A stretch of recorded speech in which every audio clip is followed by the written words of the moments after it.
C'est par votre patience que vous sauverez vos âmes. Luc 21, 19. En obéissant à la vérité, vous avez purifié vos âmes. 1 Pierre 1, 22.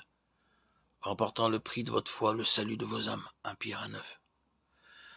Il nous faut veiller tout en reconnaissant le fait que notre âme a été séduite, captivée, obscurcie, intoxiquée par un intérêt personnel, à ne pas la considérer comme une chose qui doit être anéantie et détruite dans cette vie. Ce serait de l'ascétisme, une forme de bouddhisme. Le résultat d'une telle attitude n'est habituellement qu'une autre forme d'un psychisme exagéré, peut-être de l'occultisme. Toute notre nature humaine est dans nos âmes, et si la nature est supprimée dans une direction, elle prendra sa revanche dans une autre. C'est précisément la cause de troubles chez beaucoup de personnes de ne pas reconnaître cela.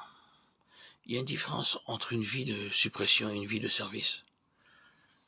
La soumission, l'obéissance et le service de Christ à l'égard du Père n'était pas une destruction de l'âme, mais une vie de repos et de joie. L'esclavage, dans son sens mauvais, est le lot de ceux qui vivent entièrement dans leur âme.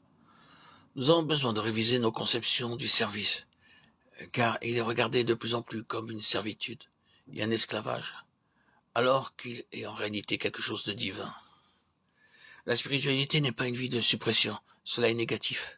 La spiritualité est positive, c'est une vie nouvelle et autre, et non pas la vieille vie qui s'efforcerait d'arriver à la maîtrise de soi. Il faut que l'âme soit dirigée et amenée à apprendre la sagesse nouvelle et plus haute.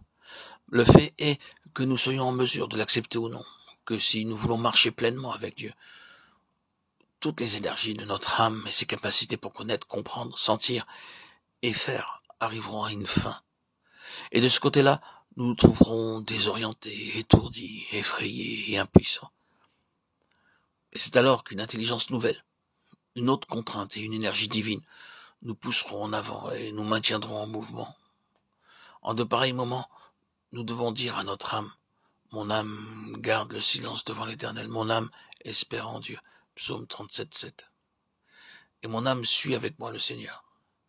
Mais quelle joie et quelle force sont à nous lorsque l'âme, ayant été contrainte de se soumettre à l'esprit, elle perçoit la sagesse et la gloire suprême qui la défendent. C'est alors que mon âme magnifie le Seigneur et mon esprit s'est réjoui en Dieu, qui est mon sauveur. Luc 1, 46. Mon âme magnifie et mon esprit s'est réjoui. Remarquons la différence des temps employés. Aussi, pour la plénitude de joie, l'âme est essentielle. Elle doit être tirée de l'obscurité, de la mort de ses propres capacités, pour apprendre les réalités plus hautes et plus profondes, pour lesquelles l'esprit est le premier organe et la première faculté. Nous ne vivons pas une vie dans laquelle nous supprimons notre âme et ne la méprisons pas. Mais soyons forts en esprit, afin que notre âme soit gagnée, sauvée, et capable de servir à notre plus grande joie. Le Seigneur Jésus désire que nous trouvions le repos pour nos âmes, et cela, dit-il, nous est donné par son sang, le symbole de l'union et du service.